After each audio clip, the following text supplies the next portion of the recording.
안녕하세요. 보람찬 절세 생활을 꿈꾸는 김보람 세무사입니다. 지난 영상에서는 생활비와 교육비의 증여에 대해 이야기했었는데요. 오늘은 축의금과 혼수의 증여에 관련된 이야기를 한번 해보겠습니다. 제가 고객들과 상담을 하다 보면 자녀가 결혼을 할 무렵 가장 많은 증여를 하시더라고요. 그래서 내가 결혼을 하는 자녀한테 돈을 줄 때 얼마까지는 증여로 보지 않고 또 얼마를 넘게 주면 증여가 되는지 좀 명확하게 답해달라고 말씀을 많이 하세요. 특히 축의금으로 들어온 돈을 자녀에게 모두 줄 수 있는지에 대해서 많이 궁금해 하시거든요. 이 부분은요, 과거 판례를 살펴보면 명확하게 알 수 있는데요. 축의금은 사실 혼주인 부모에게 귀속되는 거예요. 그래서 이 축의금을 자녀에게 주게 되면 그건 증여가 되죠.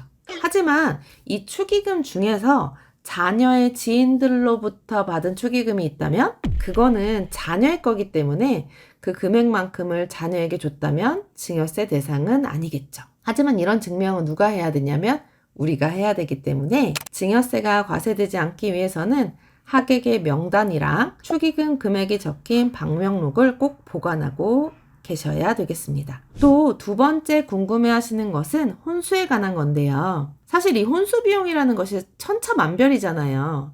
신혼집의 평수가 크냐 작냐에 따라서도 혼수 비용은 달라지고요. 또 혼수용품의 브랜드에 따라서도 금액이 달라지겠죠. 그래서 세법에선 규정하고 있는 비과세되는 혼수용품의 기준은 사실 금액으로 규정되어 있지는 않고요. 이렇게 돼 있어요. 일상생활에 필요한 가사용품에 한한다라고 규정되어 있는 거예요. 그리고 사치용품이나 집, 차량을 혼수로 장만했을 경우에는 비과세되지 않는다라고 되어 있죠. 즉 쇼츠에서 나온 것처럼 시아버지가 며느리에게 고가의 차량을 혼수로 장만해 줬을 때는 증여세 과세 대상이 되는 거죠. 마지막으로 조부모님이나 친인척이 결혼하는 자녀에게 직접 건네준 축의금액이 비과세되려면 얼마까지 주면 비과세가 되나요? 라고 무척 궁금해 하시는데요. 이건 세법상 사회통념상 타당한 금액이 얼마인가요? 라고 물어보는 거랑 같은 거예요.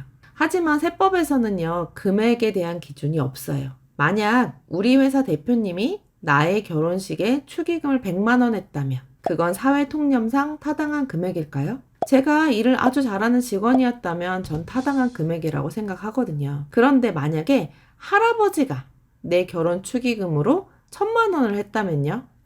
이건 좀 애매한 수준이에요. 사실 제3자의 축의금액에 대해서는 크게 논쟁거리가 없는데요.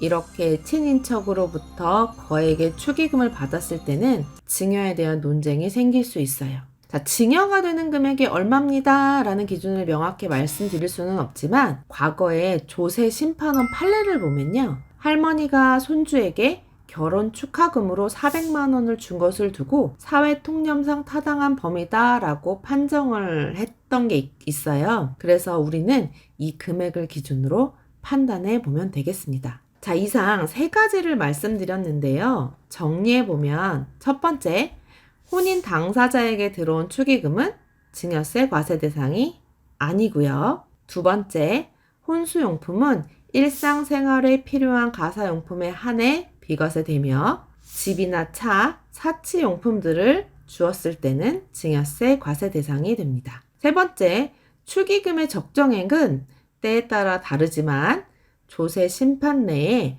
할머니가 손주에게 400만 원 축의금 준 것을 비과세로 인정해준 사례가 있으니 우리는 이 판례를 기준으로 판단을 할 수 있겠다입니다.